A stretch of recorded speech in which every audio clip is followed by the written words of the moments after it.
12% of Americans no longer have home insurance. That is according to the Insurance Information Institute. The research group says it is the highest level of uninsured homeowners it has ever seen. Experts say this is a concerning trend, especially in areas like here in Arizona, where there are wildfires and monsoon storms. So let's bring in Ron Snow for a public adjuster with National Claims Negotiators. Thank you so much for being with us today. Thank you for having me on. Are people ditching their home insurance in bigger numbers right now? Oh yeah, it's almost doubled from 7% to 12% in the last couple of years, and it's more than likely the people that have their houses paid off, that are on fixed incomes and budgets, and can't afford to put groceries on the table. They got to make a decision between having an insurance and/or putting food on the table. So if something breaks, explain to me about home insurance and why it's so important. We have insurance to protect yourself in case you have a catastrophe like a monsoon or tornado or hurricane or hail damage, something to that effect that's going to damage your house, a fire or a flood. Any of those things are going to cause a severe amount of money out of your pocket if you don't have insurance. Insurance is there to protect you or offset those costs.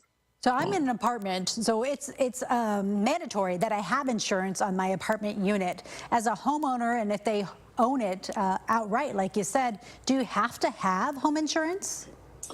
If your house is paid off and you don't have a mortgage anymore, you're not required to have homeowners insurance. It's just always best to protect yourself and have at least catastrophic insurance, so that in case your house does burn to the ground, you have some type of coverage. So you imagine if folks have a ton of cash, and in case something breaks, they know they can handle that. That group isn't the group that we're talking about here, but the group who has made the decision that here's a place I can cut a corner.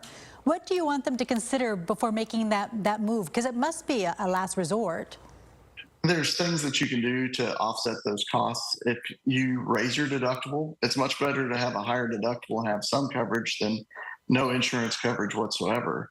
If you also put additional deadbolts on your house, making it more difficult to break in, you can get a discount premium. Things like trampolines, play sets, swings in the backyard. If you get rid of those things, you can actually get a discount on your insurance just for not having those things in your backyard, because they're a liability and a risk to the insurance company. So what is your advice to homeowners who might be in a bind and they're thinking about making this cut, or they already did?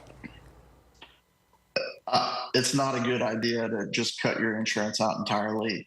There's other things that you can do to mitigate and reduce what you're paying in your premiums, so that you still have insurance in case a monsoon does happen, in case a fire happens.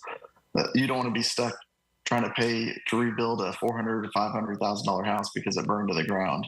Yeah, no doubt at all. And you want to make sure that you're covered and you have resources as well. And you make that phone call. It sounds as important that maybe you can negotiate and find yourself in a better situation. Ron, thank you so much for alerting us to this, what's happening right now. You know, folks who are making this decision are not taking it lightly. So we appreciate your knowledge on this. Thank you much for having me.